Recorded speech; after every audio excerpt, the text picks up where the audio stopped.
In the middle of a resort considered one of the safest in Europe, a moment that seemed harmless unfolded into a chain of events nothing short of terrifying, and Madeleine McCann vanished as if into thin air. How did a girl disappear without a trace, leaving behind a mystery that has haunted the world for 16 years? Before we step into the shadows to uncover the truth, please hit the like button and subscribe to the channel to help us keep these important stories alive. The afternoon sun over Praia da Luz was not just warm. It felt like a blanket of safety, lulling everyone into a state of deep, unthinking relaxation.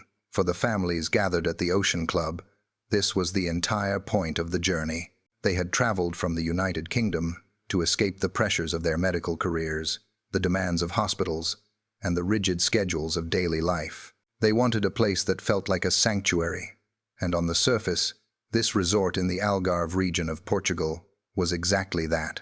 It was a place where doors were left unlocked because the world felt kind, and where danger seemed like a distant concept that belonged on television screens, not in their sun-drenched reality. Gerry and Kate McCann, both doctors, had arrived with their 3 children, looking for that precise sense of ease. Their eldest daughter, Madeleine, was a few days away from her 4th birthday. She was a bright spark of energy, known for her distinctive blue-green eyes and the way she seemed to lead her younger twin siblings, Sean and Amelie, with the confidence of a much older child. To anyone watching, they were the picture of a perfect family holiday. The parents were exhausted but happy, and the children were thriving in the freedom of the resort. The group they were traveling with, later to be known by the media as the Tapas 7, operated like a tribe. They moved together, ate together, and shared the responsibilities of keeping an eye on their collective brood of children. This group dynamic created a psychological shield. When you are surrounded by trusted friends, by people who are just like you, doctors, professionals, responsible parents, your internal alarm systems tend to quiet down. You assume that because there are so many of you, nothing bad can slip through the cracks. It is a phenomenon known as diffusion of responsibility, but at that moment, it just felt like relaxation. They were staying in apartment 5A. This specific location is crucial to understand everything that followed. It was not tucked away on a high floor of a secure hotel tower with keycard access and a doorman. Instead, it was a ground-floor apartment, situated right on the corner of the block. It was accessible. To reach it, one did not need to pass through a lobby. A person could walk right up to the patio doors from the public street. It felt like a home away from home, which was charming for a holiday. But strategically, it was exposed. Inside the apartment, the layout was simple. There was a main living area and bedrooms in the back. The children slept in a room that faced the walkway, a detail that would haunt the investigation for years. The windows had shutters, but they were not the heavy, impenetrable steel of a vault. They were standard residential shutters. The distance between the apartment and the Ocean Club's swimming pool was short, a mere stroll. And crucially, the distance to the tapas restaurant where the adults planned to dine each evening was measured in footsteps, not miles. It was roughly 120 yards away. In the minds of Gerry and Kate, and indeed the rest of their friends, this distance was negligible. It was close enough, they reasoned, to leave the children sleeping in the apartments while the adults ate dinner. They had established a system. They would not use a baby monitor, as the range might not reach, or perhaps they simply trusted proximity more than technology. Instead, they agreed on a checking system every 20 to 30 minutes. One of the parents would leave the dinner table, walk back to the apartment, listen for crying, or check the room to ensure the children were sound asleep. It seemed logical. It seemed responsible. In their medical lives, they dealt with risk assessment every day. They calculated the odds of surgery, the dosage of medication. Here, in the soft air of Portugal, they calculated that the risk of leaving 3 children under the age of 4 alone in an unlocked apartment for short intervals was acceptable. They believed they were essentially dining in their own garden. However, they were not the only ones watching the routine. Unbeknownst to the group, the resort was not a bubble. It was porous. The public roads ran through the complex. Local residents, other tourists, and maintenance workers walked the same paths. From the shadows of a utility building, a pair of eyes observed the pattern. This perspective, rarely discussed in the initial reports, offers a chilling counter-narrative to the innocent holiday fun. An observer, perhaps a local worker or someone passing through, would have seen something very different from what the McCanns saw. The McCanns saw a safe village. The observer saw wealthy tourists, displaying a shocking level of casualness. The observer saw sliding patio doors that were left unlocked during the day to let the breeze in. They saw toys left on the patio, signaling that children were present. They saw the rhythm of the adults. This observer noted that at 8:30 in the evening, the pattern was set. The sun would go down, the air would cool, and the shutters would come down, but not all the way, and not locked securely. The lights in the children's bedroom would go off. Then, the adults would emerge, dressed for dinner, and walk to the tapas bar. The apartment would sit, silent, dark, vulnerable. For a predator, predictability is the most valuable currency, and the McCann group was incredibly predictable. They were creatures of habit. They played tennis at the same time. They took the kids to the pool at the same time. And they dined at the same time. By the third night of the holiday, anyone watching would know exactly where the parents were, and, more terrifyingly, exactly where the children were. On the afternoon of May the 3rd, the mood in the group was high. There had been a tennis social event.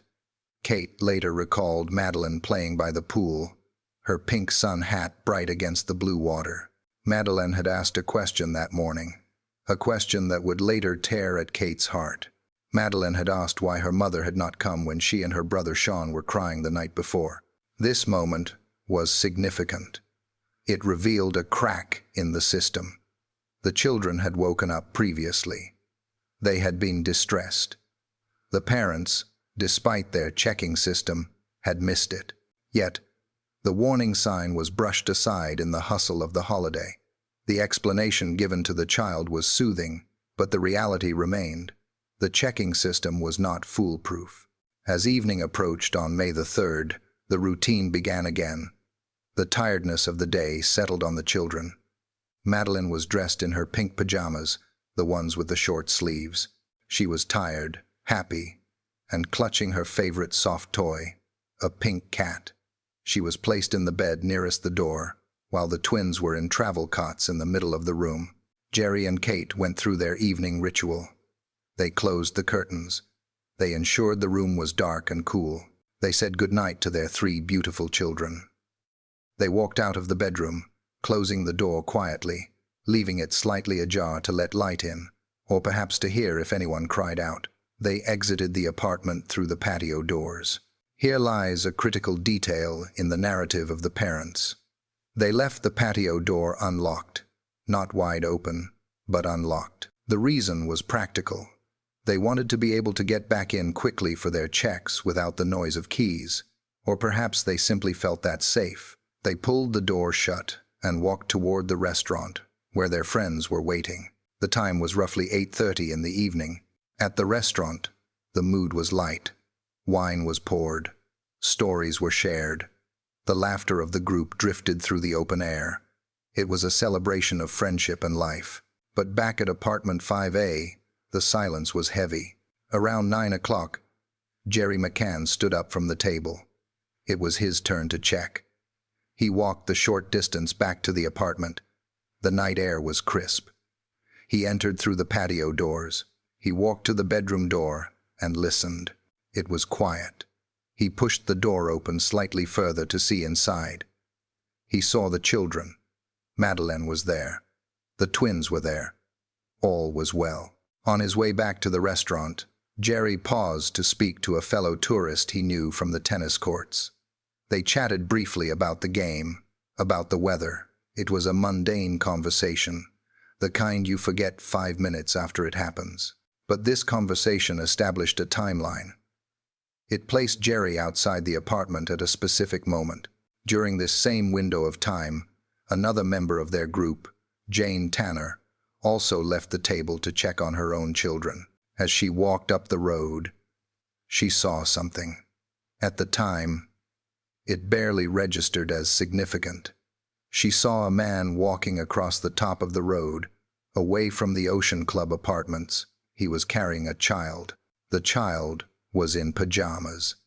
The man was walking with purpose, not looking around. Jane did not think much of it. In a family resort, seeing a parent carry a sleeping child is the most natural thing in the world. She assumed it was another father, taking a tired toddler back to bed. She did not see the child's face.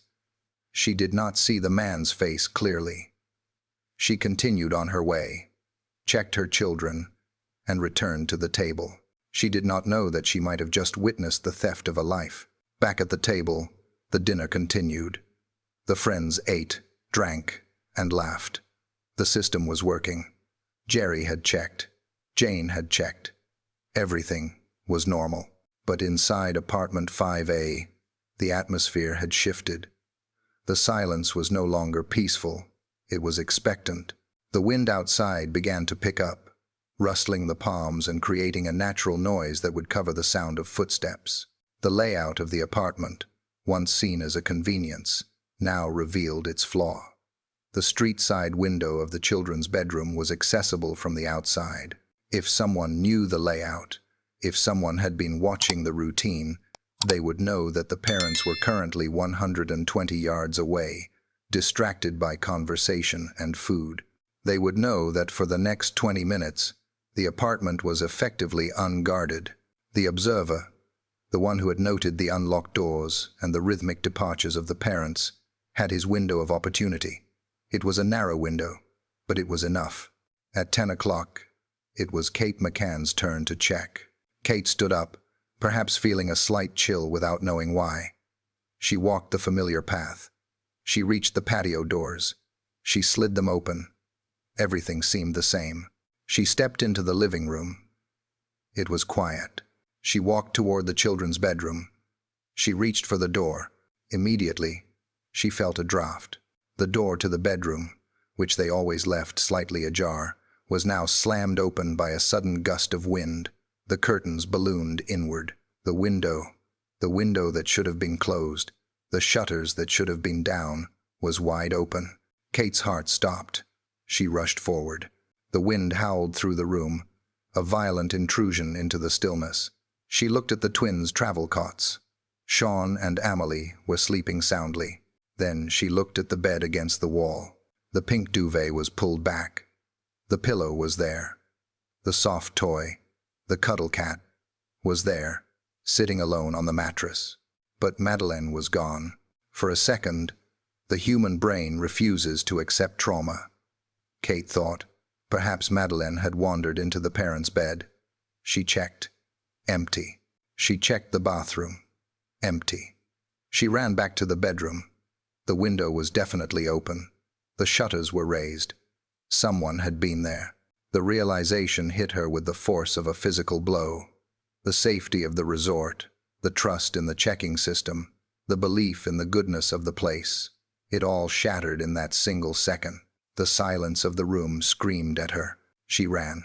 She ran back through the apartment, out of the patio doors, and toward the restaurant.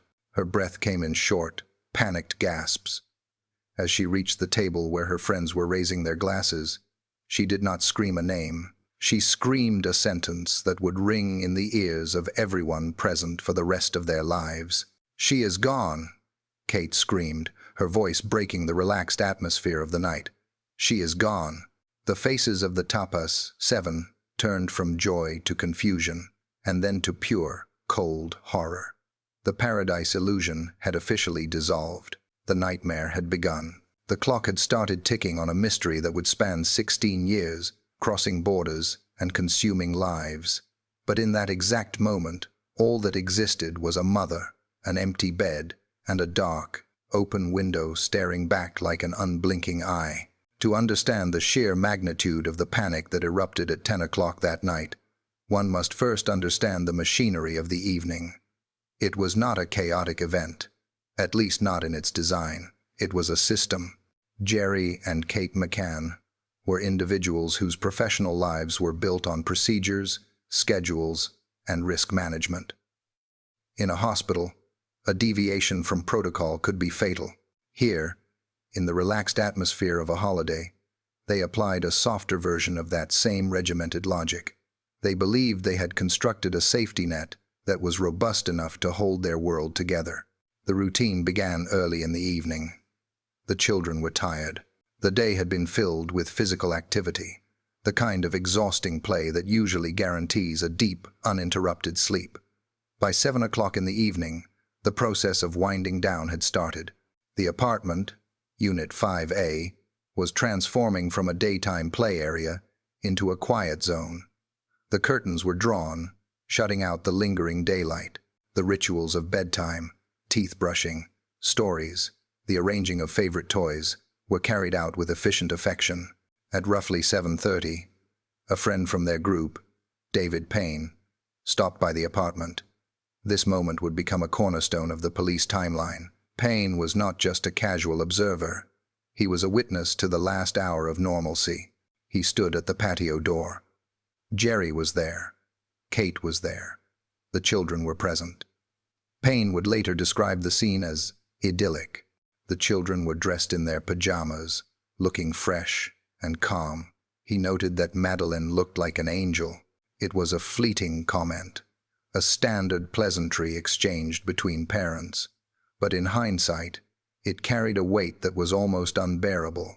It was the last independent verification that the family unit was whole. By 8:30, the silence in apartment 5A was absolute. The children were asleep. Madeleine lay in the bed closest to the door, clutching her pink cat. The twins were in their travel cots in the middle of the room. The parents retreated. They closed the door to the children's room, leaving it slightly ajar, a gap of perhaps a few inches, to allow light to filter in and to let sound travel out. They pulled the patio doors shut, but did not engage the lock. They walked the short distance to the tapas restaurant, where their table was booked for 8:30. The distance was 120 yards. It took less than a minute to walk. In the daylight, one could almost see the apartment from the dining area. But at night, the view was obscured by a high wall and some vegetation. To mitigate this, the group had devised their checking strategy. They would not rely on luck. They would rely on a rotation. Every 20 to 30 minutes, someone would leave the table, walk back to the apartments, and ensure that silence still reigned. The first check took place at roughly 9:05. Gerry McCann left the table. He walked back to 5A. He entered through the unlocked patio doors. The air inside was still. He walked to the bedroom door. It was exactly as they had left it, slightly ajar. He pushed it open a little further, peering into the gloom. He saw Madeleine. He saw the twins. They were all asleep. He paused for a moment, listening to their breathing. Everything was perfect. However, as Gerry left the room, he noticed something minor. The door, which had been slightly open, had drifted wider. He pulled it back to its original position, assuming a draft had moved it. He left the apartment. On his way back to the restaurant, Gerry encountered Jeremy Wilkins, a fellow tourist he had met earlier in the week on the tennis courts. They stopped to talk on the narrow street that ran alongside the apartments. This conversation was mundane, focusing on tennis and the holiday, but its timing was critical. They stood there for several minutes. While they spoke, they were standing mere feet from the spot where Jane Tanner would later claim she saw a man walking away carrying a child. The proximity of these two events, Gerry talking to Wilkins, and the alleged abduction happening just out of their sightline, created a timeline that was incredibly tight. If the abductor was there, he was moving in the shadows between these two men. Gerry returned to the table. The system was working. The children were safe. The next check was the one that would later cause the most agonizing speculation. It was taken by Matthew Oldfield, another member of the Tapas 7. It was roughly 9:30. Oldfield offered to check on the McCann children as well as his own, as he was going to the adjacent apartment. Oldfield walked to 5A. He entered through the patio doors. He stopped in the living room. The silence was heavy. He could hear the noise of the resort in the distance, but inside, it was quiet. He walked to the bedroom door. It was open, just as Gerry had said. Oldfield stood in the doorway. He saw the twins in their cots. He saw their shapes rising and falling with their breath. But he did not step inside. He did not lean over the single bed against the wall. He did not verify that Madeleine was there. He assumed she was. The room was quiet. Therefore, everyone was asleep. He turned around and left. This moment, the 9:30 check, is the haunting what-if of the entire case. If Oldfield had stepped 3 feet further into the room, would he have seen an empty bed? Was Madeleine already gone? Or, more terrifyingly, was the perpetrator inside the room at that very second, pressing himself against the wall in the darkness, holding his breath as Oldfield stood in the doorway? The window of opportunity was narrowing. If Madeleine was taken, it happened in the silence between Gerry's check at 9:05 and Kate's check at 10 o'clock. Back at the restaurant, the mood remained light. The group was unaware of the ticking clock. They were unaware that the window in the children's room was potentially already open. They were unaware that the wind was starting to pick up, blowing the curtains inward. They were unaware that their safety net had already failed. The timeline moved relentlessly toward 10 o'clock. Kate McCann began to feel that it was her turn. She finished her glass of wine. She stood up. The walk back was the same as it had been every other night. The air was cool. The path was familiar. There was no sense of foreboding, no instinctive warning that the world had shifted on its axis. She reached the patio doors. She slid them open. The curtains in the living room were dancing slightly. She frowned. That was odd. It felt drafty. She walked toward the bedroom door. As she approached, the draft became a gust. The door slammed shut, propelled by the wind rushing through the apartment. Kate hesitated. She reached for the handle, turning it slowly, trying not to make a noise that would wake the children. She pushed the door open. The draft hit her face. The curtains of the bedroom window were blowing wildly into the room. The window was wide open. The shutters, which she knew Gerry had lowered, were pushed all the way up. She stepped forward, her eyes adjusting to the darkness. She looked at the twins. Safe. She turned her head to the right, to the bed against the wall. The duvet was pulled back. The pillow was soft and undented. The cuddle cat was sitting there, a small pink sentinel guarding an empty space. Kate stopped. Her mind rejected the visual data. She thought Madeleine must have woken up and wandered into their bed. She turned and checked the parents' room. Empty. She checked the bathroom. Empty. She checked the cupboards. Empty. She ran back to the children's room. The window was still open. The silence was not the silence of sleep. It was the silence of absence. The cold air rushing in from the dark street outside felt like a violation. The panic did not start as a scream. It started as a freezing of the blood. It was the realization that the system had failed. The checks were futile, and the proximity to the restaurant meant nothing. The 120 yards might as well have been 1,000 miles. Kate turned and ran. She ran out of the bedroom, out of the living room, through the patio doors, and onto the path. She sprinted toward the light of the restaurant, her lungs burning, her mind screaming a single, impossible fact that she now had to deliver to the world. The routine was over. The shadows had won. The scream that Kate McCann unleashed did not just signal the end of a dinner. It signaled the beginning of a descent into pure, unadulterated chaos. The group of friends at the tapas table, the tapas 7, did not wait for an explanation. The tone of Kate's voice, a sound of raw, primal terror, told them everything they needed to know.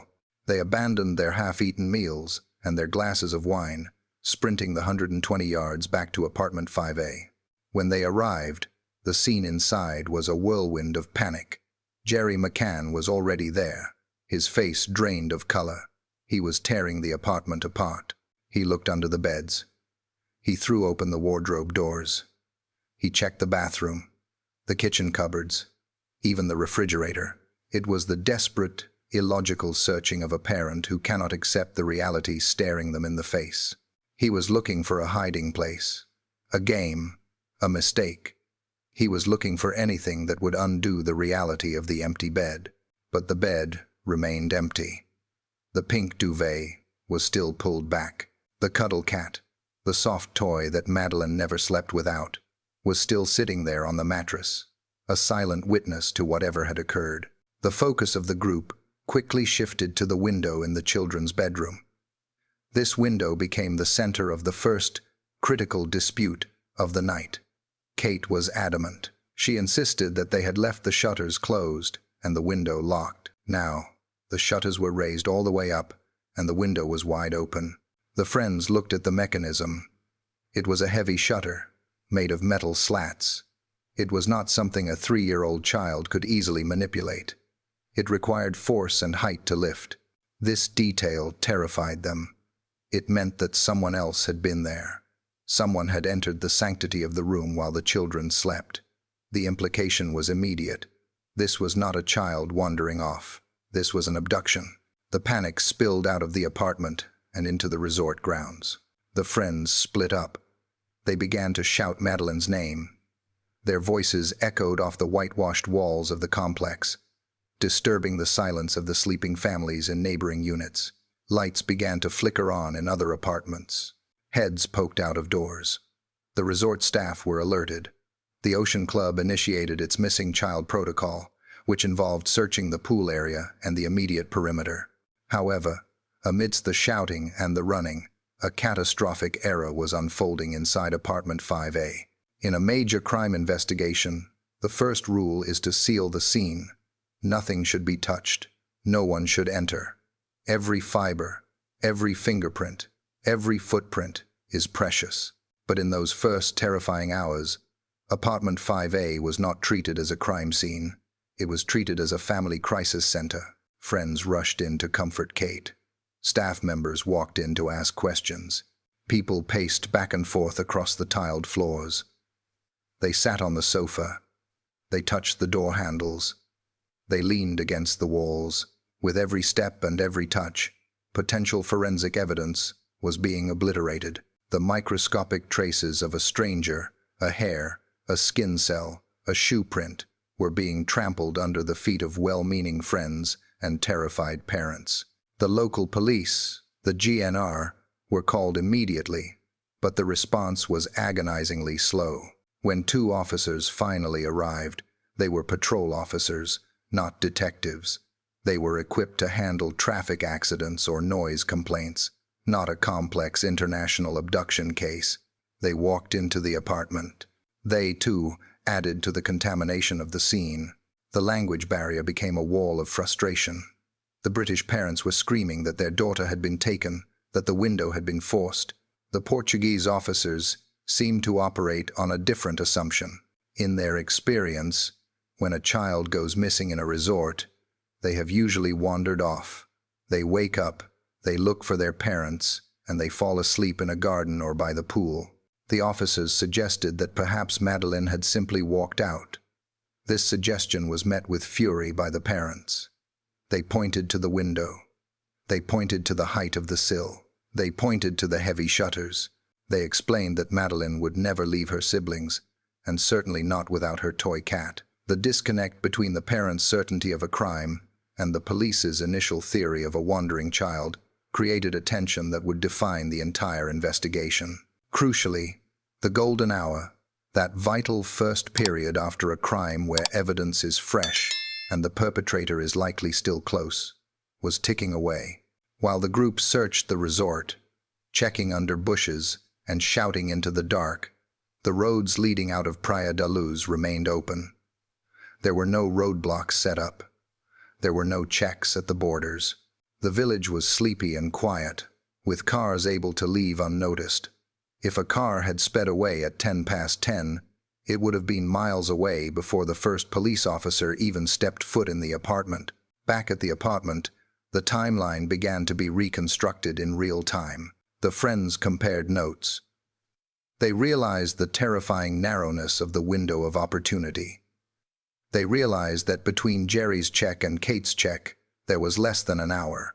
They realized that Matthew Oldfield had been there at 9:30 and had seen the door open, but had not checked the bed. The what-ifs began to circulate, creating a suffocating atmosphere of guilt and horror. Then, Jane Tanner spoke up. Amidst the chaos, a memory surfaced. She remembered the man. She remembered seeing him at 9:15, walking away from the apartment block, carrying a child in pajamas. At the time, she had dismissed it. Now, in the context of the empty bed and the open window, the memory took on a sinister shape. She described the child's pajamas, pink and white, just like Madeleine's. The realization hit the group like a physical blow. They might have been standing yards away from the abductor. They might have let him walk past them into the darkness. As the night wore on, the resort transformed. It was no longer a holiday destination. It was a cage of fear. The parents were trapped in a nightmare, waiting for detectives who were hours away, surrounded by a crime scene that was being compromised by the minute, and staring into a darkness that had swallowed their daughter whole. The open window stood as a gaping maw, a silent testament to the fact that safety was an illusion, and the monster had already come and gone. The arrival of the authorities did not bring the immediate order that the terrified parents were desperate for. Instead, it brought a slow, grinding collision of expectations and reality. It was well past midnight when the first officers from the National Republican Guard, known locally as the GNR, stepped into apartment 5A. These were uniformed officers, trained for general patrol duties in a sleepy holiday village, not specialized detectives equipped to handle a major crime scene. To Gerry and Kate McCann, who were accustomed to the rigorous, rapid response protocols of British emergency medicine, the pace felt agonizingly leisurely. The concept of the golden hour is a fundamental principle in serious criminal investigations. It dictates that the actions taken in the very first hour after a crime is reported are critical. This is the time when evidence is fresh, witnesses are present, and, most importantly, the perpetrator is likely still within a reachable distance. In the case of apartment 5A, the golden hour had not just passed, it had been obliterated by confusion and delay. By the time the police arrived, nearly 2 hours had elapsed since Kate first discovered the empty bed. Inside the apartment, the situation was disastrous from a forensic perspective. A crime scene, particularly one involving a potential abduction, relies on the preservation of microscopic evidence. A single hair, a fingerprint on a window frame, or a trace of DNA could be the key to solving the case. However, in the chaotic interval between the alarm being raised and the police securing the property, apartment 5A had effectively become a public waiting room. Friends from the dining group had rushed in to comfort the parents. Resort staff had entered to offer assistance. They had sat on the sofas, leaned against the walls, and touched the doors. When the officers entered, they did not immediately seal off the children's bedroom with police tape. They did not instruct everyone to leave the premises to preserve the integrity of the floor. Instead, they walked through the main living area, their heavy boots adding another layer of contamination to a floor that had already been traversed by dozens of feet.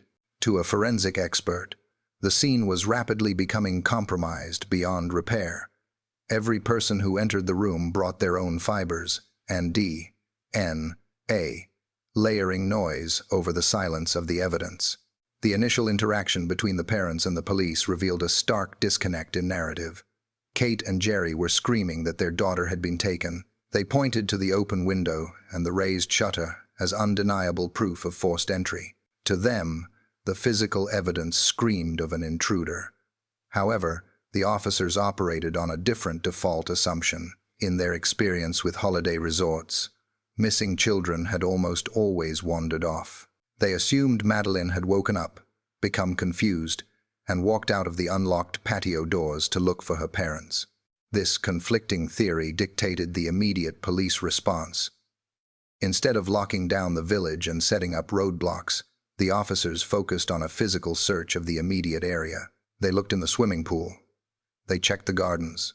They searched the utility rooms and the bins. The parents found this infuriating. They knew their daughter. They knew her capabilities. They argued fiercely that a child who was not yet 4 years old could not have possibly generated the force required to lift the heavy metal shutters from the inside. Furthermore, they argued, a child wandering off would not have closed the curtains behind them, nor would they have left without waking the twins.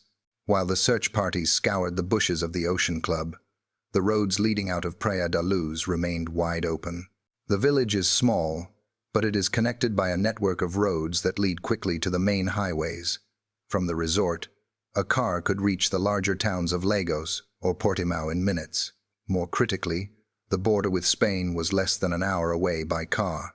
In the absence of immediate roadblocks, known as Operation Z in some jurisdictions, any vehicle leaving the resort between 10 o'clock and midnight could do so without being stopped, checked, or even recorded. If an abductor had been in the room at 9:10, as the timeline suggested might be possible, they would have had a head start of several hours before the police even considered the possibility of a getaway car. The perpetrator could have been halfway to Lisbon or deep into Spain while the officers were still shining flashlights into the resort's swimming pool. Amidst this frantic search, a critical piece of information began to solidify in the mind of Jane Tanner. In the shock of the initial alarm, the memory of what she had seen at 9:15 had been fragmented, but as the reality of the abduction theory took hold, the image she had witnessed on the road became terrifyingly relevant. She approached the police with urgency. She told them about the man. She described a man walking away from the apartment block, heading toward the outer perimeter of the resort. He was not walking like a tourist, strolling after dinner. He was walking with purpose. Crucially, he was carrying a child. The child was not awake. The child was draped across his arms, sleeping. Jane recalled seeing pajamas. She described the pattern, pink and white. It was a match for the pajamas Madeleine was wearing. This statement should have been the catalyst that shifted the entire operation. It placed a potential suspect and the victim at a specific location at a specific time. It corroborated the parents' theory of abduction. It suggested that the abductor had walked brazenly through the streets, right past one of the mothers, using the darkness and the assumption of safety as a cloak. However, the transmission of this vital lead was hampered by the chaotic communication between the British witnesses and the Portuguese authorities. Statements had to be translated. Nuances were lost. The police, still leaning toward the wandering child theory, did not immediately issue an all-points bulletin for a man matching Jane's description.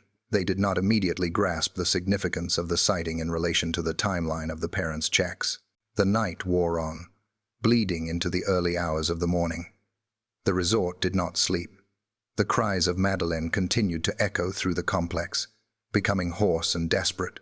The parents were trapped in a living nightmare, pacing the confines of an apartment that felt less like a holiday home and more like a cage. They were surrounded by friends who were equally helpless, watching as the precious minutes turned into hours. By the time the sun began to rise over the Algarve, the reality of the situation was stark. The golden hours had been spent searching the wrong places for the wrong thing. The scene inside the apartment had been trampled. The roads had remained open. The potential lead of the man carrying the child had not resulted in an interception. The investigation had started on the back foot, dragging behind a perpetrator who had utilized time, silence, and the element of surprise to vanish completely. The system had failed, not just in prevention, but in reaction, and the cost of that failure was a silence that would last for years. In the vacuum created by the lack of physical evidence, a dangerous psychological phenomenon began to take hold of the investigation. The police were under immense pressure. The parents were trapped in a state of suspended agony. The media, which had descended upon Praia da Luz like a storm, needed a narrative. They needed a villain. A faceless abductor is a terrifying concept, but a visible suspect provides a target for the collective anger and fear of the public. 12 days after Madeleine McCann vanished, the eyes of the world turned toward a man who had been standing in plain sight the entire time. Robert Murat was not a stranger to the area. He was a British citizen who lived with his mother in a villa known as Casa Liliana, located just 150 yards from apartment 5A. In the immediate aftermath of the disappearance, Murat had stepped forward. He spoke fluent Portuguese and English, and he offered his services as an informal translator for the journalists and the police. At first, this seemed like an act of civic duty, a neighbor trying to bridge the communication gap that was hampering the search. However, in the world of criminal profiling, unsolicited assistance is often viewed with deep suspicion. To the Portuguese detectives, Murat's eagerness to be involved, his constant presence around the media scrum, and his probing questions about the progress of the case raised a red flag. They began to ask themselves why a man would insert himself so deeply into a tragedy that had nothing to do with him. Was it altruism? Or was it the behavior of a perpetrator trying to monitor the investigation from the inside? The suspicion hardened into action on May the 14th. The police descended on Casa Liliana. The villa, which sat behind high walls, suddenly became the focal point of the entire inquiry. Officers drained the swimming pool. They hacked through the undergrowth of the garden. They searched the interior of the house, looking for any sign that a child had been held there. They were looking for a hidden room, a piece of clothing, or a scrap of DNA. Murat was taken in for questioning. He was officially named an arguido, a formal suspect. This legal status in Portugal allows the police to ask more direct questions and restricts the movements of the individual. But to the watching world, it sounded like a declaration of guilt. The media seized upon this development with voracious intensity. Overnight, Robert Murat was transformed from a helpful bystander into a social pariah. Reporters camped outside his gates. Telephoto lenses were trained on his windows. Every aspect of his life was dissected. His appearance, his glass eye, his separated wife in England, and his relationship with his mother were all analyzed for signs of deviance. The narrative being constructed was that of an eccentric loner, a man who fit the casting call for a villain simply because he was different and available. The investigation then expanded to include Murat's acquaintances. The police uncovered a connection between Murat and a young Russian computer technician named Sergei Malinka. Malinka had previously set up a website for Murat. This tenuous link was enough to drag Malinka into the chaotic center of the storm. Police raided Malinka's apartment. They seized computer hard drives and laptops. The theory was that these two men might be part of an international network, a ring that trafficked children across borders. The involvement of a Russian national added a layer of Cold War intrigue to the tabloid stories. It fueled the speculation that Madeleine had been stolen to order and shipped out of the country.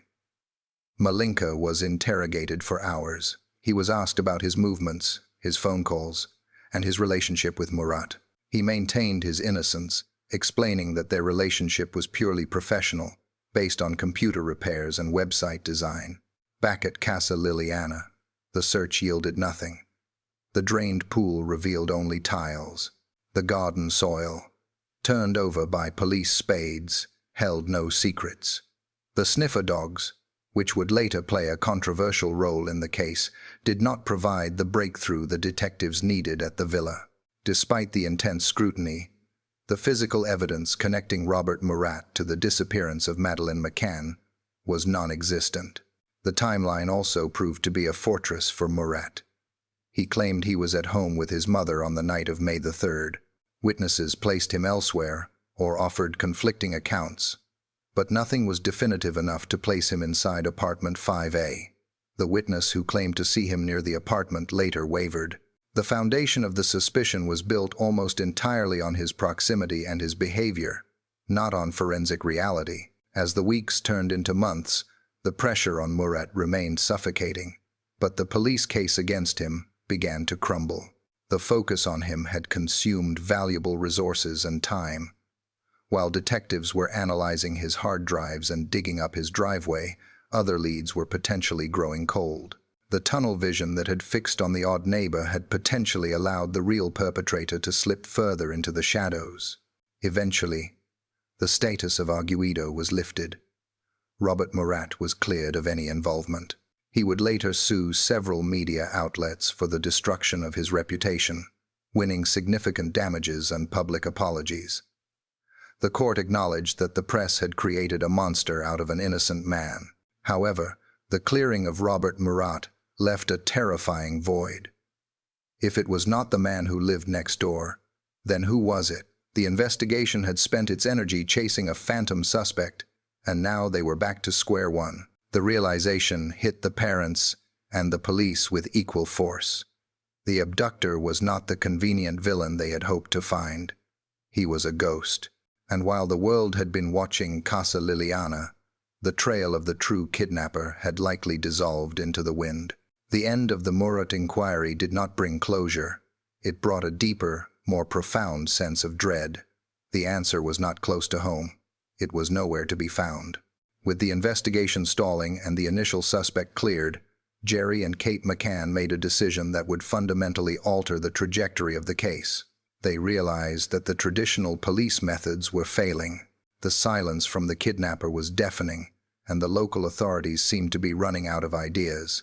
In the face of this terrifying void, the parents decided to weaponize the only thing they had left: visibility. They determined that if they could not find Madeleine themselves, they would make it impossible for the world to ignore her absence. They would turn their daughter's face into an image so ubiquitous that no corner of the globe offered a hiding place.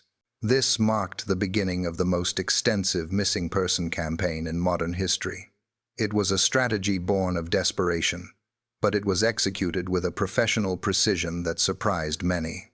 The McCanns, articulate and composed despite their grief, began to engage directly with the media. They understood that the news cycle is fickle, moving quickly from one tragedy to the next. To keep Madeleine alive in the public consciousness, they had to feed the beast. The campaign launched with a visual identity that was simple and devastating. The photograph of Madeleine, the one taken during the holiday, became the anchor. It showed a happy child with a pink sun hat, but the focus was always on her eyes, specifically the right eye. Madeleine had a rare medical condition known as a coloboma, a distinct dark strip running through the iris. The campaign highlighted this feature relentlessly. "Look into my eyes," the posters seemed to say. It was a brilliant, if heartbreaking, tactical move. A kidnapper could dye a child's hair or change her clothes, but they could not change her eye. The yellow and green ribbons, symbolizing hope and the colors of the sporting club where the family frequented, began to appear everywhere. They were tied to car antennas, pinned to lapels, and hung from shop fronts. The Find Madeleine slogan was translated into multiple languages. It was no longer just a British tragedy or a Portuguese problem. It became a global cause. The reach of the campaign was amplified by an unprecedented level of celebrity involvement. In the United Kingdom, figures with immense cultural influence stepped forward. David Beckham, the football icon, recorded a televised appeal. J.K. Rowling, the author of Harry Potter, contributed to the reward fund. Business tycoons offered millions of dollars for information leading to Madeleine's safe return. The reward money swelled to over £2.5 million.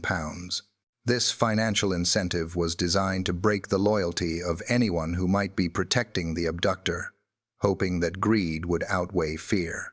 The parents took their plea to the highest levels of spiritual and political power. In a move that underscored their deep Catholic faith and their desire for universal reach, they traveled to Rome. They stood in St. Peter's Square and met Pope Benedict XVI. The image of the pontiff holding the hand of the grieving father and blessing the photograph of the missing child was beamed around the world. It elevated the case from a crime story to a moral crusade. They also visited the United States, meeting with officials at the White House, trying to learn from the American model of handling missing child cases, specifically the Amber Alert system. However, this media tsunami had a complex and dangerous side effect. In Praia da Luz, the atmosphere had shifted from tragedy to a circus. The small village was besieged. Satellite trucks clogged the narrow streets. Journalists outnumbered tourists.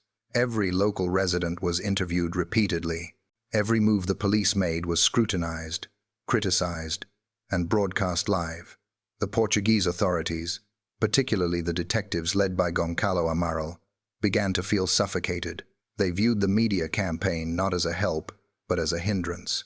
They felt that the British press was treating the Portuguese police force with disdain, painting them as incompetent provincials who needed to be saved by British experts.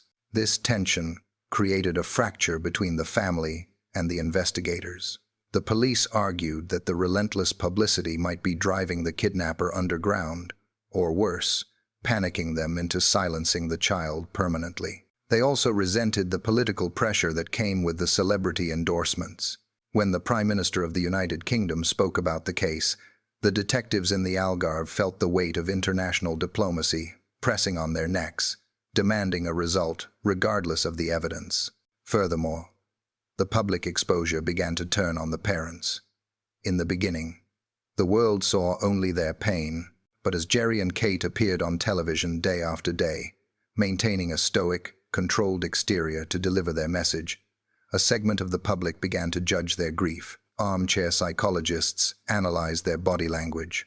They questioned why Kate did not cry more often on camera. They questioned why they had left the children alone in the first place. The Look for Madeleine campaign, while keeping the search alive, also placed the parents under a microscope where every facial expression was dissected for signs of guilt or deception. The sheer volume of information generated by the hotline was another issue. The Find Madeleine Fund hired private investigators and set up a call center. Thousands of tips poured in from across the globe. People claimed to see Madeleine in Morocco, in Belgium, in Malta, in supermarkets, in airports, and in gas stations. Each sighting had to be vetted. The vast majority were well-meaning hallucinations or cases of mistaken identity, but each one required resources to check. The investigation was drowning in noise. By the end of the summer of 2007, the media strategy had achieved its primary goal. Madeleine McCann was the most famous child on the planet. Her face was more recognizable than many heads of state. But the secondary goal, bringing her home, remained unfulfilled. The cameras were rolling, the world was watching, and the reward money was waiting. But the silence from the void was absolute. The campaign had built a stage, but the main character was still missing. And behind the scenes, the resentment of the exhausted police force was hardening into a new, darker theory that was about to turn the spotlight around and aim it directly at the parents. By July of 2007, the investigation into the disappearance of Madeleine McCann had hit a wall of silence. The physical searches of the scrubland had yielded nothing. The interviews with Robert Murat had led to a dead end. The tips from the public were a chaotic mess of false leads.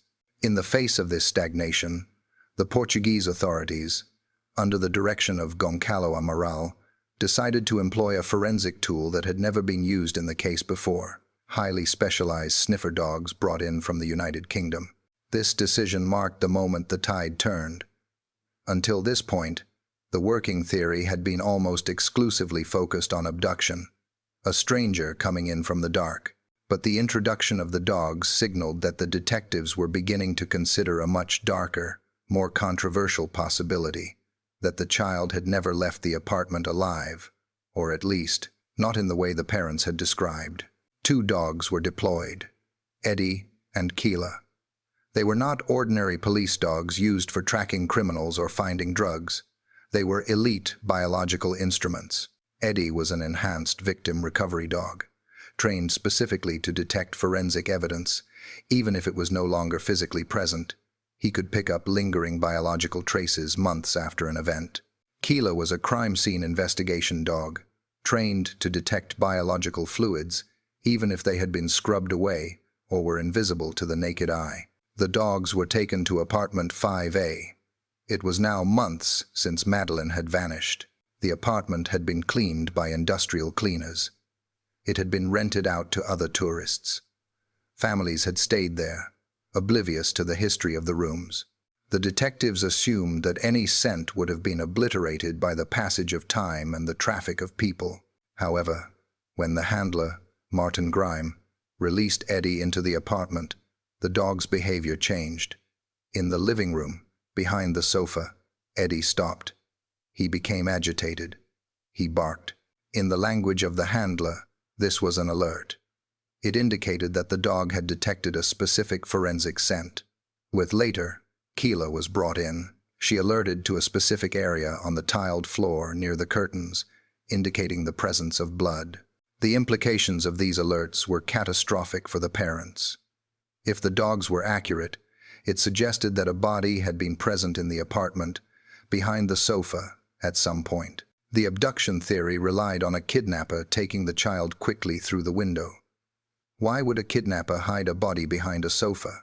The police began to formulate a new hypothesis: that Madeleine had died in the apartment, perhaps due to an accident, and that her body had been concealed before being moved. The investigation then moved to the vehicles. The police lined up several cars in a garage, including the silver Renault Scenic that Gerry and Kate McCann had rented. This rental was significant because they had hired it 25 days after the disappearance. If the dogs alerted to this car, it would imply that forensic traces had been transferred to the vehicle weeks after the initial event. Eddie was walked past the line of cars. He ignored the first few. When he reached the McCann's rental car, he stopped. He alerted at the driver's door and the trunk. Keela also alerted to the keycard of the vehicle. For Goncalo, Amaral, and his team, this was the breakthrough they had been waiting for. They believed they now had physical evidence linking the parents to the transportation of a body. They theorized that the body had been moved from a temporary hiding place to a final location using the rental car weeks later. The narrative shifted instantly. The grieving parents were no longer viewed as victims of a terrible crime. They were viewed as suspects in a cover-up. Forensic samples were collected from the areas where the dogs had alerted: scraps of carpet, swabs from the floor, and fibers from the trunk of the car. These were sent to the Forensic Science Service in Birmingham, England, for DNA analysis. The police waited for a match that would prove their theory. However, forensic science is rarely as black and white as a dog's bark. The results that came back from Birmingham were inconclusive. The samples were described as low copy number DNA, meaning they were complex mixtures of genetic material from multiple people. While there were markers that were consistent with Madeleine's DNA, there were also markers from the parents and the siblings. A scientist later explained that the match was not 100%.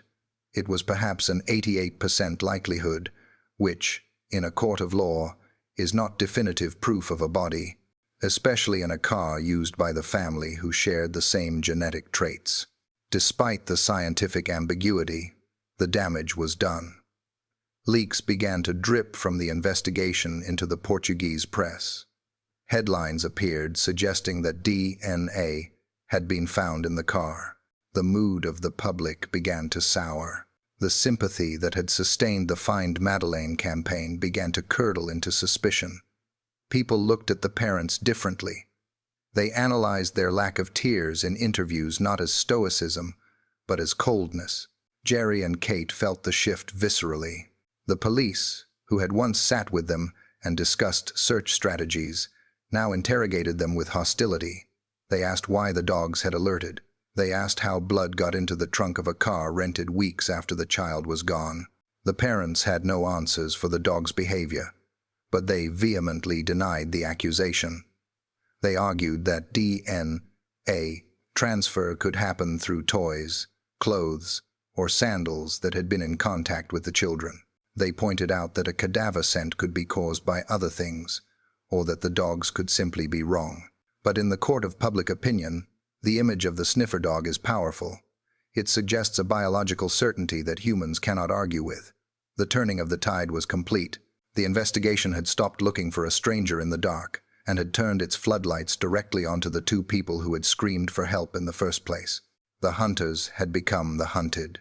In September of 2007, the atmosphere surrounding the McCann family shifted from one of communal support to intense, claustrophobic isolation. The Portuguese police, fortified by the controversial alerts from the sniffer dogs and the inconclusive DNA reports, decided to escalate the procedure. They summoned Kate McCann to the police station in Portimao. It was not a request for help. It was a demand for answers. The interrogation lasted for hours. The detectives, under immense pressure to solve a case that was damaging the reputation of the Algarve, presented a narrative that was terrifying in its cold logic. They suggested that there had been no abduction. They proposed that Madeleine had died in the apartment, perhaps due to an accident involving medication or a fall, and that the parents, panic-stricken and fearful of professional ruin, had hidden her body. During this grueling session, the police offered Kate a deal. It was a moment that she would later describe as surreal. They told her that if she admitted to the accidental death of her daughter and the subsequent concealment of the body, she would receive a lenient sentence, perhaps only 2 years in prison. If she continued to maintain her innocence, they warned, she could face a lifetime behind bars for homicide. Kate refused. She refused with a vehement, shaking anger.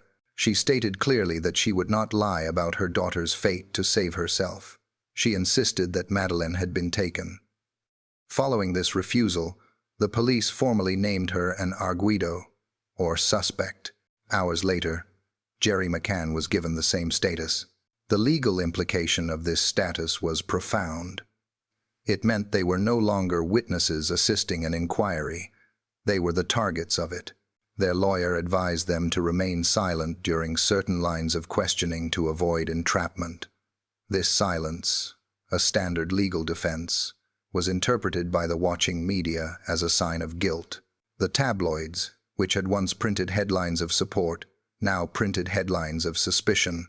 The relationship between the parents and the Portuguese authorities had irretrievably broken down. The trust was gone.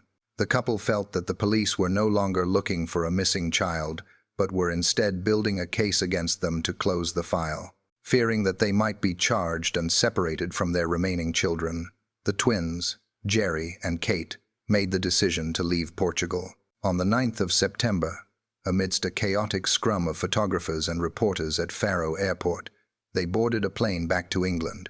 They left the country where they had last seen their daughter, not as victims, but as fugitives in the court of public opinion. Back in the United Kingdom, the McCanns faced a new reality. They were home, but the investigation in Portugal was effectively paralyzed by the standoff between the parents and the police. The official search for the abductor had stalled because the detectives were focused on the parents. To fill this vacuum, and to keep the hunt for Madeleine alive, the family turned to the private sector. Using the funds raised by the public campaign, they hired a succession of private investigation firms. One of the most prominent was a Spanish agency known as Metodo 3. The director of the agency, Francisco Marco, brought a new energy to the case, but also a new level of controversy. He made bold public statements, claiming at one point that he knew who the kidnapper was and that Madeleine would be home by Christmas. These declarations fueled a desperate hope in the family, but they also invited skepticism. The private investigation operated differently from the police. They set up a hotline that was manned 24 hours a day. They received thousands of leads. The focus shifted away from the parents and back to the theory of an international trafficking ring. The investigators traveled to Morocco, following up on reports of a blonde girl seen with a local woman. They traveled to Spain. They analyzed satellite imagery. However, the world of private investigation is murky. It relies on informants who often demand payment for information. The agency found themselves chasing shadows. A tip would come in about a girl in a village in the Atlas Mountains. Investigators would rush there, only to find a local child with fair hair. A photo would emerge from a tourist in Malta. Analysis would prove it was a false match. The emotional toll of this period was devastating. Each new lead brought a spike of adrenaline, a belief that the nightmare was ending, followed by the crushing crash of reality when the lead evaporated. The parents were trapped in a cycle of raised hopes and shattered expectations. Furthermore, the bold promises of the private detectives failed to materialize. Christmas came and went, and the room in Leicester remained empty. The realization began to set in that money and private resources, while powerful, could not force the truth out of a void if the leads were not there. While the private search floundered, the legal and public relations battle intensified. In 2008, the Portuguese Attorney General made a significant announcement. The police investigation was being shelved. The status of arguido was lifted from Gerry and Kate McCann. The authorities admitted that, despite their suspicions, there was no evidence to charge the parents with any crime. There was no body, no murder weapon, and no confession. However, this legal victory was shadowed by the actions of the former lead detective, Goncalo Amaral. After being removed from the case, Amaral wrote a book titled The Truth of the Lie. In this book, he laid out his thesis, that Madeleine had died in the apartment and the abduction was a fabrication. The book became a bestseller in Portugal and was set to be translated into multiple languages. For the McCanns, this was intolerable. They believed the book was not only a defamation of their character but a direct threat to the search for Madeleine. They argued that if the public believed the child was dead, people would stop looking for her. They launched a massive legal action against Amaral to ban the book and sue for libel. This legal battle dragged on for years, moving through various courts in Lisbon. It became a proxy war between two narratives, the parents' narrative of abduction and the detective's narrative of accidental death. The book was banned, then reinstated, then banned again. The conflict kept the case in the headlines, but for all the wrong reasons. It was no longer about finding a child. It was about lawyers, damages, and freedom of speech versus the right to reputation. Ultimately, the Portuguese Supreme Court ruled in favor of Amaral's right to express his theory, a decision that was a bitter blow to the family.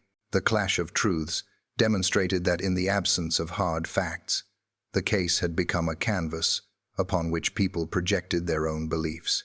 The official police file was closed, gathering dust in a vault, while the public debate raged on with no resolution in sight.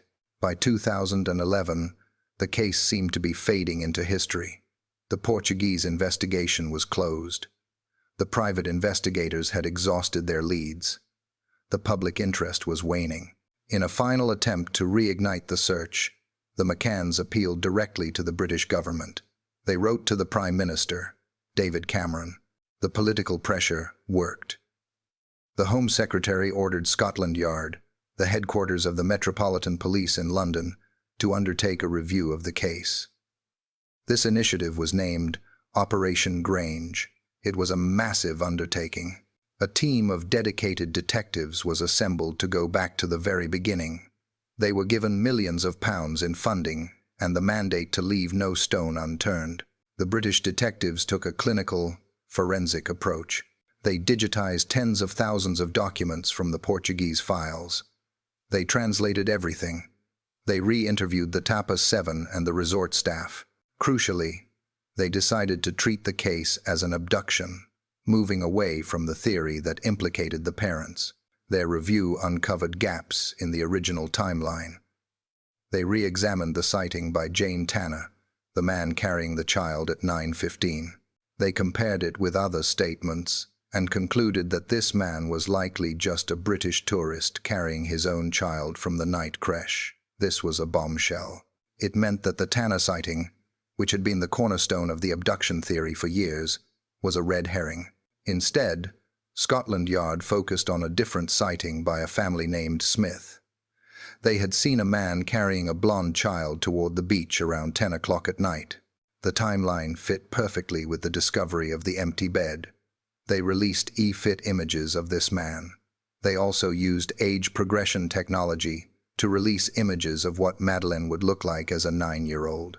Operation Grange brought a sense of professionalism and renewed hope. They identified a series of burglaries in the area that had occurred in the weeks leading up to the disappearance, suggesting a predator had been watching the resort.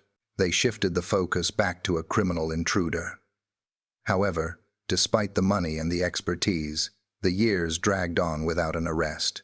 The operation was scaled down, then scaled up, then scaled down again, fighting for funding as the lack of a breakthrough tested the patience of the public and the government. In June of 2020, 13 years after the disappearance, A seismic shockwave hit the case. Police in Germany, working in collaboration with Scotland Yard, announced that they had a new prime suspect. This was not a sketch or a theory. This was a name and a face. His name was Christian Bruckner. He was a German national, currently serving a prison sentence for drug offenses and other serious crimes in the Algarve. His profile was chilling. He was a drifter, a man who lived on the margins of society. He had lived in a farmhouse near Praia da Luz at the time of the disappearance. He was known to burglarize holiday apartments. The evidence against him was circumstantial, but compelling. Records placed his cell phone near the Ocean Club on the night of May the 3rd. He had received a phone call just an hour before Madeleine vanished. Furthermore, he owned a distinctive Jaguar car and a Volkswagen camper van. The day after the disappearance, he had re-registered the Jaguar in someone else's name, a move that suggested a desire to distance himself from the vehicle. The most damning detail came from a witness who claimed Bruckner had confessed while drinking at a bar. When the subject of the missing British girl came up, Bruckner allegedly made a comment suggesting he had specific knowledge about her reaction that night. The German prosecutor, Hans Christian Wolters, went further than the British police. He stated publicly that his office assumed Madeleine was no longer alive. He sent a letter to the parents, indicating they had evidence of her death, although they could not reveal the details to protect the ongoing investigation. This development was a double-edged sword. It offered a potential answer, but it was the answer the parents had dreaded for over a decade. The shadow from Germany was dark and heavy, but without a body or a confession, it remained a shadow, not a closed case. The trauma of the Madeleine McCann case rippled out far beyond the immediate family, creating a cultural phenomenon where the missing girl became a vessel for the anxieties of others.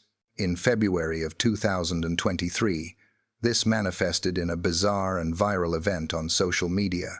A 21-year-old Polish woman named Julia Wandelt created an Instagram account with the handle, "I am Madeleine McCann." Julia posted side-by-side photographs of herself and Madeleine. She pointed to a similar defect in her eye, the coloboma. She pointed to similar moles on her legs. She claimed she had vague memories of a holiday in a hot place and that she did not remember large parts of her childhood. She demanded a DNA test from the McCanns. The story exploded. It garnered millions of followers in days. Internet sleuths dissected every pixel of her face. For the McCanns, this was a cruel psychological torment. It forced them to confront the possibility, however remote, that their daughter could be alive, while simultaneously dealing with the likelihood that this was a manifestation of someone else's mental health crisis. The media frenzy was intense. Julia traveled to the United States, appearing on talk shows. But the science eventually caught up with the speculation. A DNA test was conducted. The results were definitive. Julia Wandelt was 100% Polish. With some Lithuanian and Russian heritage, she had no British ancestry. She was not Madeleine. The episode ended as quickly as it had begun, leaving Julia to deal with her own personal issues and the McCanns to return to their silence. It served as a stark reminder of how the unresolved nature of the case allowed it to be hijacked, twisting the grief of a family into a global spectacle. In May of 2023, just weeks after the social media storm had settled, the focus returned to the physical world. Acting on information potentially linked to Christian Bruckner, the Portuguese police, assisted by German and British officers, launched a major search operation at the Arade Dam Reservoir. This location was significant. It was a remote, beautiful spot, about 30 miles from Praia da Luz.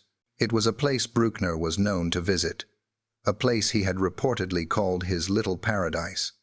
The theory was that if he had taken the child, this isolated body of water might be where he had concealed the evidence.